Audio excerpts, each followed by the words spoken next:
adalah yaitu dia memiliki alat geraknya, kata Marco. Nah, kemudian kalau kita lihat kemarin sudah mempelajari mengenai protista mirip jamur, ya, yaitu ada perbedaannya dari klasifikasinya. Ada protista mirip hewan, mirip jamur, dan ada mirip tumbuhan. Dan ketika ada pertanyaan nih dari Miss Lina dari gambar yang pertama, ini adalah protista mirip jamur, ya, dan ini adalah protista mirip tumbuhan. Nah, apabila dilihat, ada nggak perbedaan dari gambarnya itu? Ada? Ada. Bentuknya beda. Terus itu terus kita Oke, siapa yang setuju dengan jawaban dari kalian? Angkat tangan. Kenapa kamu setuju, Say? Benar ya, mirip tumbuhan kan kalau dari representasi dapat sendiri. Klorofil. Berarti ada pigmentasinya yang boleh di dalam mirip tumbuhan. Oke, terima kasih bagi anak-anak. Oke, nah pernah makan ini? Nah, waktu mereka kemarin ada kan? Ada, tapi berbeda warna. Nah, ini adalah merupakan puding. Dan kalau kita lihat di sini ada di dalam komposisinya bahwa komposisinya itu adalah tepung agar-agar. Nah, ya, adalah tepung agar-agar. Menurut pendapat kalian, terbuat dari mana sih tepung agar-agar ini? Terbuat dari gula. Berarti kita setuju ya bahwa fungsi dari atau peranan dari ganggang tersebut bisa dijadikan untuk tepung agar-agar. Kita akan melihat bagaimana tujuan dari pembelajaran kita. Yang pertama, untuk tujuan pembelajaran kita itu yang pertama, mendeskripsikan ciri-ciri dari protista mirip tumbuhan, ya, yaitu adalah ganggang tersebut. Yang kedua, kita akan mempelajari yang namanya strukturnya, baik itu di filmnya bagian koropita, phaeopita, dan rhodopita. Dan kita akan lihat lagi bagaimana mendeskripsikan reproduksinya, baik secara aseksual maupun seksual di dalam klasifikasi chloropita, phaeopita, dan rhodopita. Dan yang terakhir kita akan menganalisis dari perbedaan ketiga makroalga. Ya, yang memiliki potensi tinggi selain udang dan tuna. Merujuk pada data FAO tahun 2019, Indonesia merupakan produsen rumput laut terbesar nomor 1 dunia. Oke, baiklah anak-anak, dari video ini apa yang bisa kamu dapatkan mengenai tentang video kita kali ini? Ada yang ingin memberikan pendapatnya? Iya, silakan Joshua. Dari video tersebut saya mendapat bahwa Indonesia mengekspor banyak rumput laut dan ada banyak macam rumput laut yang dapat ditemukan di bidang perikanan Indonesia. Oke, berarti di Indonesia banyak sekali rumput laut. Bagaimana kalau kita melihat itu semua? Itu semua karena kebesaran dari Tuhan yang boleh diberikan kepada kita. Silakan anak-anak boleh membuka tabletnya. Silakan boleh diklik. Dan ada pertanyaan tersebut yang Miss Rina berikan, ya, silakan boleh memberikan jawabannya di dalam tablet tersebut. Pertanyaannya itu adalah bagaimana sih cara memperbanyak rumput laut supaya semakin banyak yang dihasilkan.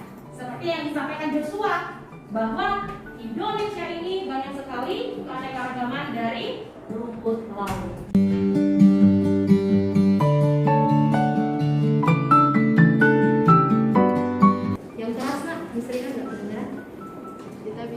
lebih banyak menanam bibit rumput laut. Bagaimana cara menanam bibit rumput laut? Kita bisa membudidaya rumputnya, habis itu memilih bibitnya, habis itu bibit yang bagus bisa kita tanam. Oke, terima kasih untuk jawabannya. Kemudian melakukan melakukan perkembangan secara vegetatif. Bagaimana caranya? Memotong talusnya lalu dikembangkan lagi menjadi tumbuhan. Oke. Nah, seperti apa yang disampaikan oleh Sherin, terima kasih ya Sirlin ya. Kalau Sirlin mengatakan itu adalah melakukan perkembangbiakan secara vegetatif. Nah, kita lihat kalau di reproduksi itu kan ada dua nih. Ada seksual dan ada aseksual. Salah satunya itu adalah yang aseksual, itu menggunakan fragmentasi. Apa itu fragmentasi? Apa itu fragmentasi? Apa nak? Pemecahan atau kita kenal sebagai dipotong, ya. Jadi contohnya seperti kalau kita stack ubi. Nah, seperti yang disampaikan Sirlin, stack ubi kita patahkan. Akan patahan itu yang ubi, ya. Tahu kan batang ubi? Tahu. Ketika kita patahkan akan menjadi dua. Dan potongan-potongan itulah yang akan menjadi namanya individu baru. Dan inilah yang bisa kita budidayakan untuk semakin banyak lagi rumput laut yang ada di Indonesia. Nah, inilah yang akan kita bahas bersama-sama di dalam diskusi kelompok. Semua menghadap ke depan. Ya, ada permasalahan yang pertama, 1A dan 1B. Kemudian anak-anak kata di sini ada sumber belajar dan kita akan melihat permasalahan dari kegiatan 1A dan 1B. Jadi kita lihat dulu rumusan masalahnya apa, kemudian hipotesanya, dan sampai yang terakhir akan memberikan solusinya. Selanjutnya anak-anak akan mempelajari ya bersama diskusi kelompok menjawab pertanyaan dan tugas.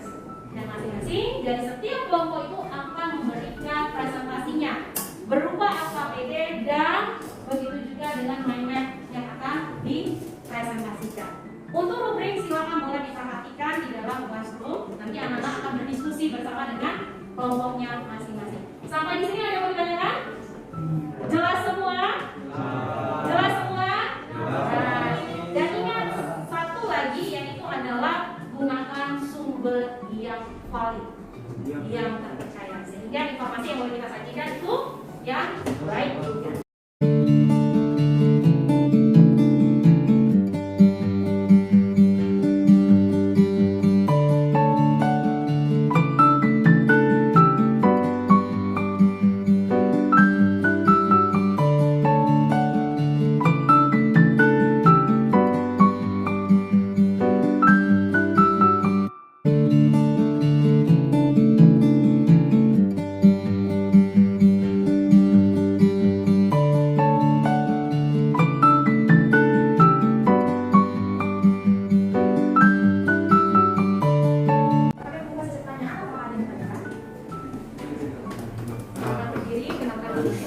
Perkenalkan, saya Musa Modelono dari kelompok 3. Tadi di presentasi kan disebutkan ada 3 lapangan, yaitu nori, kumpulan makanan, dan serbuk sodium acidet. Dan di ketiga bahan itu kira-kira apa bahaya dari ketiga bahan tersebut jika dikonsumsi terlalu berlebihan? Terima kasih. Oke, ya sudah jelas ya pertanyaannya. Saya akan menjawab untuk yang tulisan ditemukan dan kalau untuk bagian agak-agak, kalau kita menggunakan cara berminat itu adalah biasanya pada sistem akibat, di mana dia dapat memberikan gangguan pada kemampuan akibat, bukan serta dapatnya menurunkan beberapa vitamin dan mineral dari kita. Sedangkan kalau misalnya untuk hal kalau kita mengisi jadi itu ada dan makanan itu nanti juga dapat menyerap vitamin dan mineral dari kita serta dapat meningkatkan respon konsumsi pada diri.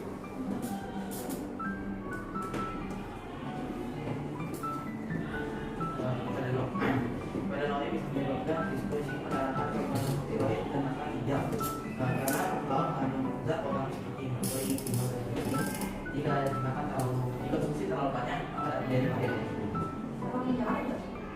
Oke, sekaligus Mistrinya mau sampaikan katanya yang disampaikan oleh Joshua, nori ya, kan ya? Ada kandungan dari logam berat, benar ya? Ada logamnya? Benar nggak katanya? Apa? Ada tetap. Ada zat logam. Nah, kenapa dikatakan oleh Joshua seperti itu? Misalnya mau klarifikasi aja. Nah, kita lihat di situ adalah kandungan dari air lautnya. Apakah air laut tersebut tercemar atau tidak di dalam suatu lingkungan tersebut? apabila terjadi tercemarnya suatu lingkungan tersebut dan diserap oleh yang namanya dari dalam, maka terdapatlah dari kandungan logam. Tetapi apabila daerah lautan itu tidak tercemar, maka kandungannya, nutrisinya di dalam ganggang tersebut tetap utuh. Jadi inilah dilihat dari kandungannya. Apabila tercemar yang ada tadi, maka nori tersebut dijadikan suatu ganggang tersebut dijadikan suatu nori dan ternyata ada kandungannya, ternyata bahwa daerah lautan tersebut mengalami pencemaran dan itu membahayakan tubuh manusia jika dikonsumsi. Oke ya, itu ya, Miss Rina meluluskan jawaban dari Joshua tersebut. Oke, ada yang mau disampaikan? Jika tidak ada, silakan boleh duduk. Terima kasih ya Naya untuk kelompok 2 memberikan hasil presentasinya dan main-mainnya yang boleh ditampilkan. Silakan. Kuisnya, perhatikan dulu ada kuis di situ. Silakan boleh dibuka. Ya. Ya betul ya. Nah di situ boleh diisi untuk kuisnya. Masing-masing ada 10 soal.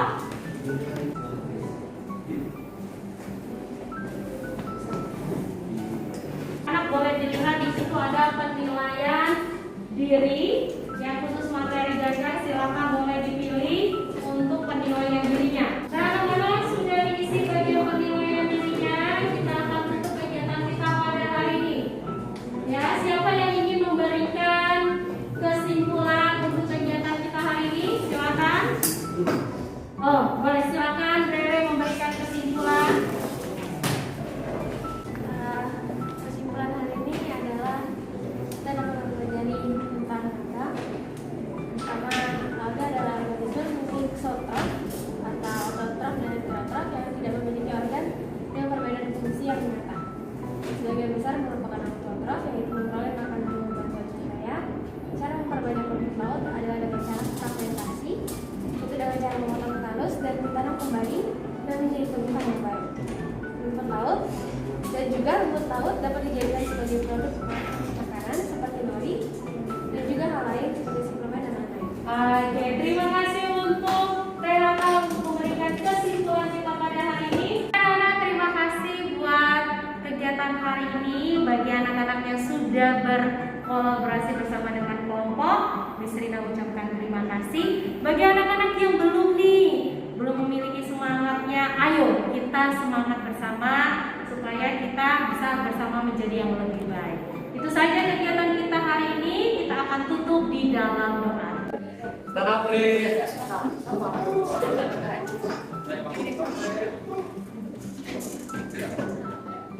Sekarang sudah selesai pelajaran biologi terdekat kami di kegiatan kami selanjutnya. Quiz please. Thank you, Miss Rina. God bless you. Oke,